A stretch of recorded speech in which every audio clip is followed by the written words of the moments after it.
Trump America में वो सभी सीमाएं सील करेंगे जिनसे पिछले 4 साल में अवैध प्रवासियों की घुसपैठ बढ़ी। पिछले 4 साल में करीब 1 करोड़ लोग अमेरिका में अवैध तरीके से घुसे हैं। अकेले 2024 में ही 30 लाख लोगों ने अमेरिका में अवैध घुसपैठ की थी। ट्रंप हमेशा कहते हैं कि अमेरिका में बढ़ रहे क्राइम की वजह ये अवैध घुसपैठिए हैं जिन्हें वो ज्यादा बर्दाश्त नहीं करेंगे। तो पहली फाइल वो साइन करेंगे कि इनको बाहर निकालें। और यहां भारत जैसा हिसाब भी नहीं है कि एनआरसी आने के पहले ही हंगामा मचेगा। यहां घुसपैठिए जो हैं उनके लिए बोलिए तो हंगामा मच जाता है, वहां नहीं, वहां ट्रंप बर्दाश्त नहीं करेंगे भाई, बोलेंगे निकालो इनको।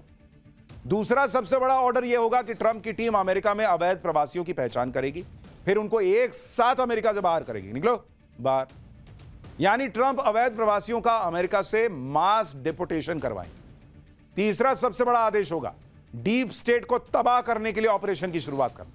इस फैसले का मेन मोटिव होगा अमेरिका के सरकारी सिस्टम में रहकर देश के खिलाफ काम कर रहे लोगों की पहचान करके चुन चुन कर बाहर करना। निकलो बाहर, तमाशा चलेगा तुम्हारा। आ गया ट्रंप, ये वाला हिसाब है। तो उधर जो निकलेगा डीप स्टेट से, उसका इंपैक्ट इंडिया में पड़ेगा बॉस।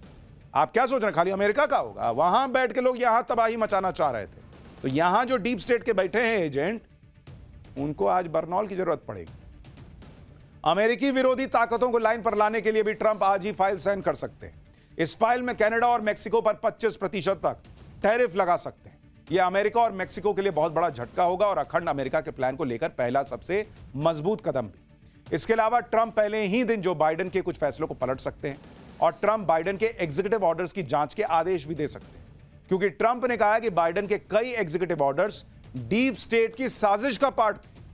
आप सोचिए डीप स्टेट कितना खतरनाक है कि राष्ट्रपति से अपना काम करवा ले रहा, हाथ पकड़ गया, हिस्सा वाला मामला है।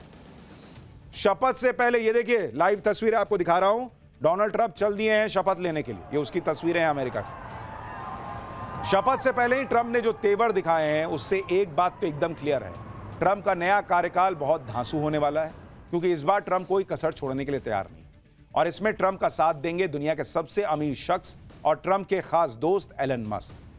डोनाल्ड ट्रंप ने राष्ट्रपति चुनाव जीतने के बाद एक नए विभाग का ऐलान किया था जिसका नाम है डिपार्टमेंट ऑफ गवर्नमेंट एफिशिएंसी यानी DOGE, जिसका मकसद सरकारी दक्षता को बढ़ाना है और इसका जिम्मा ट्रंप ने एलन मस्क को दिया है। ट्रंप ने ट्विटर वाले भैया एलन मस्क को क्या टास्क दिया है यह भी आपको बताता हूं। DOGE के जरिए सरकारी नौकरशाही को खत्म किया जाएगा, सरकारी सिस्टम में बेकार के नियमों को खत्म किया जाएगा, सरकार जो फालतू के खर्चे करती है उसमें कटौती की जाएगी और सरकारी विभागों की वर्कफोर्स को कम किया जाएगा। यानी DOGE के जरिए ट्रंप और मस्क की जोड़ी का टारगेट है अमेरिकी सरकार के बजट को कम करना और इसके लिए बड़े पैमाने पर पैसे और संसाधनों की बर्बादी को रोकना। यानी जो काम नरेंद्र मोदी पहली बार सत्ता में आते ही भारत में कर चुके थे, ये लाल फीताशाही खत्म करो, ये झुट्ठे का खर्चा खत्म करो, बंद करो, ये सब वो अब डोनाल्ड ट्रंप करने वाले। पहले दिन से आके ही धड़ाधड़ फैसले लेना, यहां मोदी से लेकर गए हैं उधर डोनाल्ड ट्रंप, और यहां पर खर्चा कम करो वाला हिसाब भी उधर कॉपी कर लिया। डोनाल्ड ट्रंप के शपथ समारोह को लेकर जो मोदी विरोधी इकोसिस्टम है वो ये माहौल बना रहा है कि डोनाल्ड ट्रंप तो पीएम मोदी का अपना अच्छा दोस्त बताते हैं भाई, दोनों में गजब की केमिस्ट्री है, फिर डोनाल्ड ट्रंप ने पीएम मोदी को शपथ समारोह में क्यों नहीं बुलाया? जबकि ट्रंप ने भारत से पंगा लेने वाले चीन के राष्ट्रपति शी जिनपिंग को न्योता दिया है। पीएम मोदी के खिलाफ इस तरह की बातें करने वालों को शायद कूटनीति की समझ नहीं। आज ऐसे लोगों की कूटनीति की क्लास लगाना भी जरूरी है भाई। पहली बात तो यह है कि ऐसा नहीं है कि डोनाल्ड ट्रंप ने अमेरिका के सभी करीबी देश के नेताओं को बुला लिया और पीएम मोदी को नहीं बुलाया। सबको बुलाए, पीएम मोदी को नहीं बुलाए तो समझ में आता है भाई, किसको बुलाएं अभी बताऊंगा। दूसरी बात, अगर शपथ ग्रहण में बुलाना ही रिश्तों का पैमाना है तो फिर इस तरह तो डोनाल्ड ट्रंप ने यूके, जर्मनी, फ्रांस जैसे बड़े देशों के नेताओं को भी नहीं बुलाया, जबकि ये वो देश हैं जो अमेरिका के क्लोज पार्टनर्स हैं। लेकिन वहां कोई नहीं कह रहा होगा कि वहां के नेता की बेइज्जती हो गई। यहां माहौल बना रहे हैं मोदी जी को तो बुलाए भी नहीं किए। तीसरी बात, जो लोग ये तर्क दे रहे हैं कि डोनाल्ड ट्रंप ने पीएम मोदी को नहीं बुलाया लेकिन चीन के राष्ट्रपति शी जिनपिंग को न्योता भेजा था, उन्हें यह भी समझना चाहिए कि चीन के साथ अमेरिका के रिश्ते कितने खराब हैं भाई।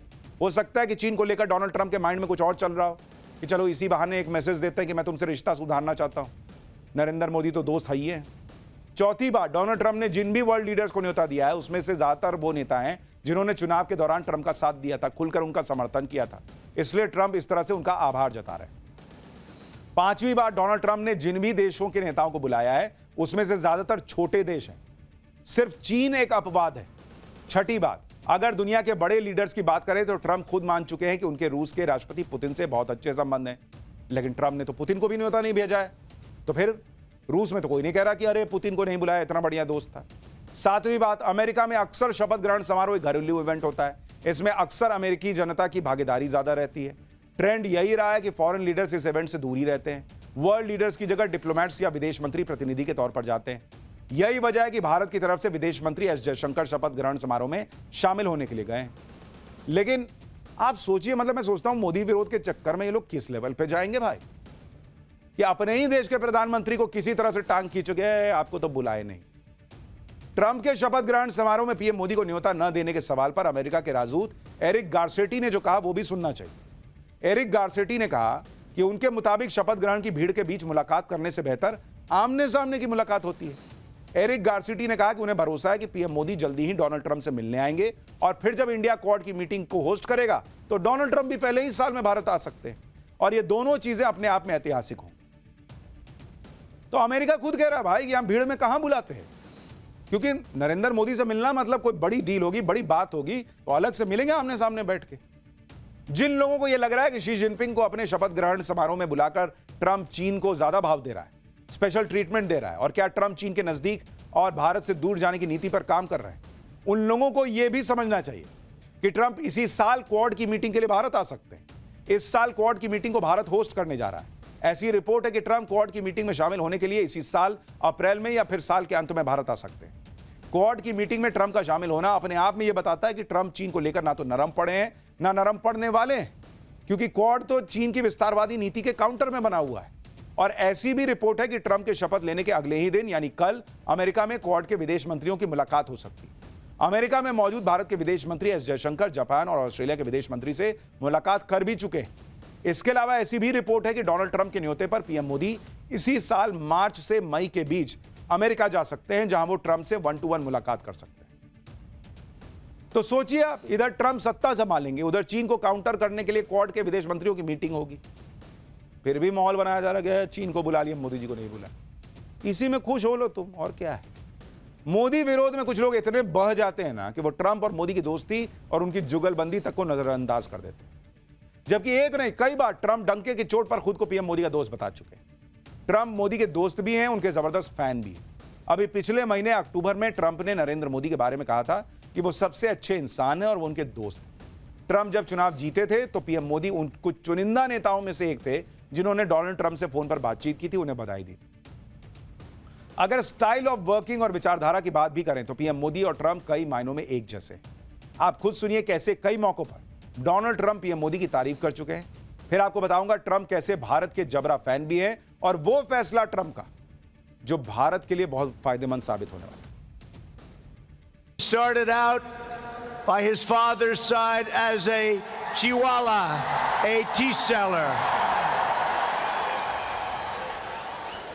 When he was a young man, he worked at a cafeteria in this city. Stand up.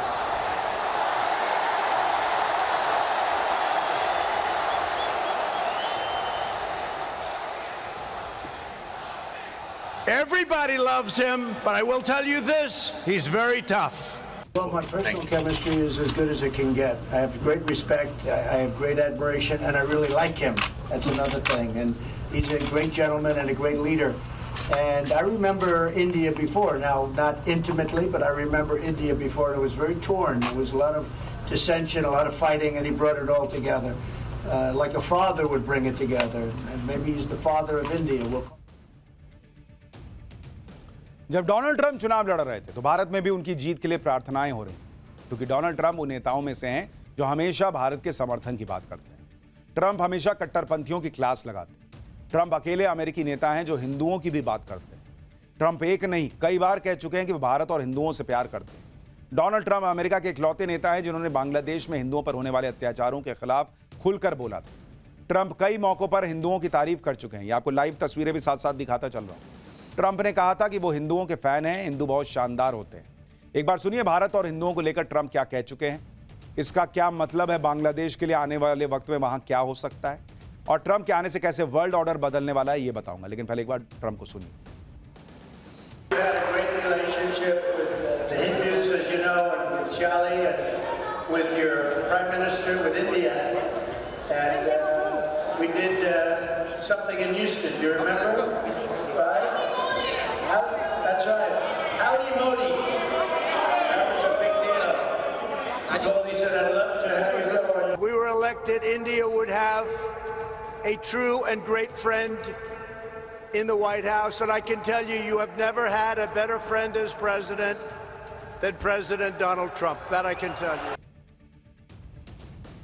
अब ये भी समझिए, ये देखिए तस्वीरें आ रही हैं, डोनाल्ड ट्रंप शपथ ग्रहण समारोह की जगह पर पहुंच चुके हैं और उनके साथ जो बाइडेन भी नजर आ रहे हैं। तो ये लाइव तस्वीरें, सीधी तस्वीरें आपको दिखा रहा हूं। अब से बस कुछ ही देर में डोनाल्ड ट्रंप का शपथ ग्रहण शुरू होने वाला है। ये उसकी तस्वीरें हैं। अब लेकिन ये समझिए कि ट्रंप के आने के बाद भारत के लिए क्या बदल जाएगा। एक्सपर्ट्स का मानना है कि ट्रंप के आने के बाद भारत और अमेरिका के बीच डिफेंस की पार्टनरशिप बहुत तेजी से आगे बढ़ी। खबर यह है कि पिछले हफ्ते ही अमेरिका और भारत के बीच डिफेंस डील को लेकर उच्च स्तरीय बैठक हुई है, जिसमें यह चर्चा की गई है कि भारत और अमेरिका कैसे अपनी डिफेंस पार्टनरशिप को और बढ़ाएंगे। मीटिंग के दौरान भारत का focus make in India partnership के जरिए ही डिफेंस डील करना था। आने वाले वक्त में जो उम्मीद की जा रही है कि जल्द से जल्द भारत और अमेरिका के बीच में फाइटर एयरक्राफ्ट को लेकर बड़ी डील हो सकती है। इसके अलावा GE-414 एयरक्राफ्ट इंजन की डील को जल्द से जल्द पूरा करने की भी कोशिश होगी। अमेरिका में ट्रंप राज का आगाज मेक अमेरिका ग्रेट अगेन के नारों के बीच हो रहा है, लेकिन अमेरिका में जब भी सत्ता का चैप्टर बदलता है तो पूरी दुनिया की कहानी एक तरीके से बदल जाती है। और इस बार ट्रंप ने अपने इरादे पहले ही जता दिए, बता दिए कि उनकी सत्ता में कौन सुख भोगेगा और कौन रोएगा। ट्रंप सरकार का एजेंडा तय है और टारगेट भी।